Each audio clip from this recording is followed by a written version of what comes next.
অনেক দিন আগে পুষ্পপুর নামে এক গ্রামে মানুষজন শান্তিতে বসবাস করত। গোয়ালে গরু, মাঠে ফসল। কিন্তু হঠাৎ এক বছর খরায় নদী শুকিয়ে গেল। পানির অভাবে গ্রামটি ভীষণ কষ্টে পড়ল। উফ, যা গরম পড়েছে, আশেপাশে কোনো জলের দেখাই নেই। এভাবে চলতে থাকলে তো আমরা না খেয়ে মারা যাব। শুনেছি গ্রামের মাঝখানে এক পুরনো কুয়া আছে। আমরা বরং একবার সেখানে গিয়েই দেখে আসি, যদি পানি মেলে। হ্যাঁ, তাতে না হয় আমাদের একটু হলেও চলবে, কিন্তু আমাদের জমি ফসল এইগুলোর কি হবে? আগে আমাদের কথা ভাবো ভাই। তাহলে চলো কাল সকালেই রওনা দিই।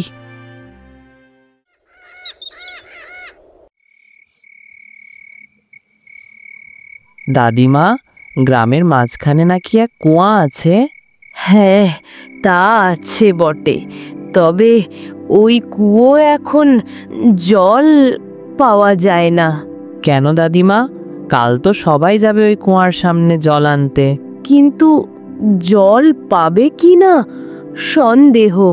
যদি পাওয়া যায় তাহলে আমিও কাল যাব জল আনতে। না না না, ওই কথা মুখেও আনবি না। আমি যতদূর জানি ওই কুয়োই অভিশপ্ত কুয়ো। সে কি? কিন্তু ওই কুয়া অভিশপ্ত কেন?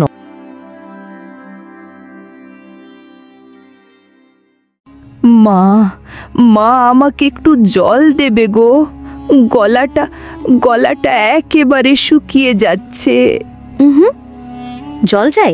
যাও যাও, কুয়া থেকে জল তুলে নাও। আমাকে বিরক্ত করতে এসো না তো।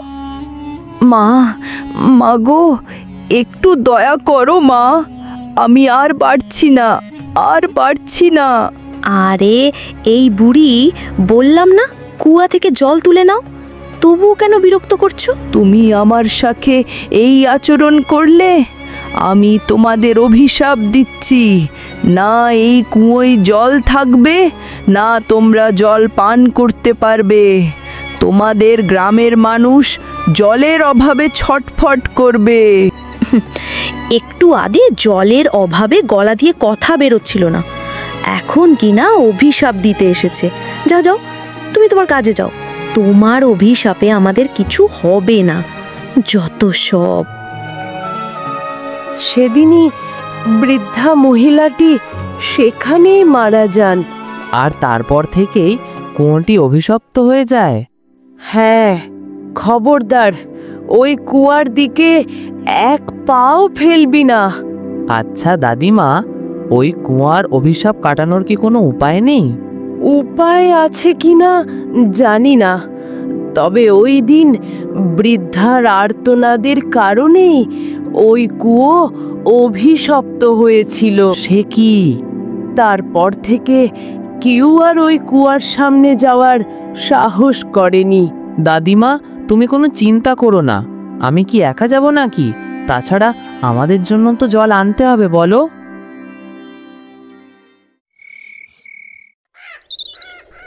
পরের দিন সকালে। কিরে রাজু, কোথায় গেলি? যাবি না কি আমাদের সঙ্গে? মনে হচ্ছে কাকা আমাকে ডাকছে জল আনতে যাবে বলে। না না, আমার এখনই যেতে হবে। কিন্তু দাদিমা গেল কোথায়? বাড়ি ফিরে যদি আমাকে দেখতে না পায়। থাক, আমি তাড়াতাড়ি ফিরে আসব। হ্যাঁ রে রাজু, তাড়াতাড়ি চল, জল আনতে যেতে হবে। হ্যাঁ, যাব, চলো। এরপর রাজু ও গ্রামবাসী কুয়ার উদ্দেশ্যে রওনা দেয়। আরে দেখো, এটাই তো সেই কুয়া। হ্যাঁ, তো এটাই তো সেই কুয়া। কতবার এসেছি এই কুয়ার সামনে, চিনব না? উফ, জানো, তা আগে বললে না যে? হ্যাঁ, সেটাই তো। তুমি নিজেও তো জানতে না এই কুয়ার খবর। হ্যাঁ, আরে ছাড়ো না, দেখো আমি কুয়া থেকে জল তুলে আনবো। এরপর লোকটি কুয়ার সামনে যায় পানি আনার জন্য।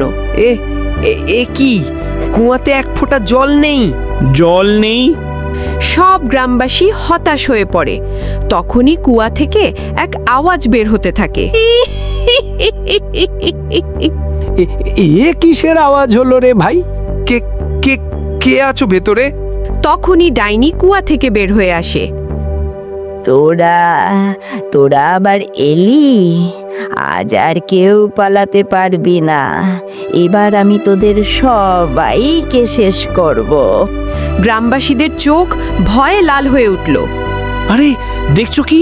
পালাও পালাও! সবাই পালাতে উদ্যত হয়। হঠাৎ রাজু এগিয়ে আসে। দাঁড়াও সবাই, ভয় পেও না। আরে পাগল ছেলে, তোকে নিয়ে আমরাও মরবো নাকি?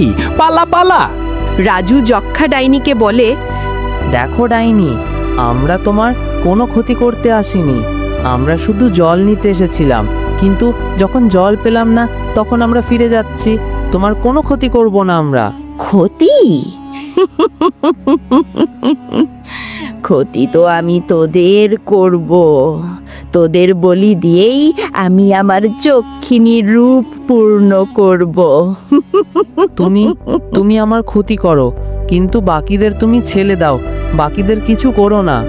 আরে রাজু, পাগল হয়েছিস নাকি? পালা রে ভাই, পালা!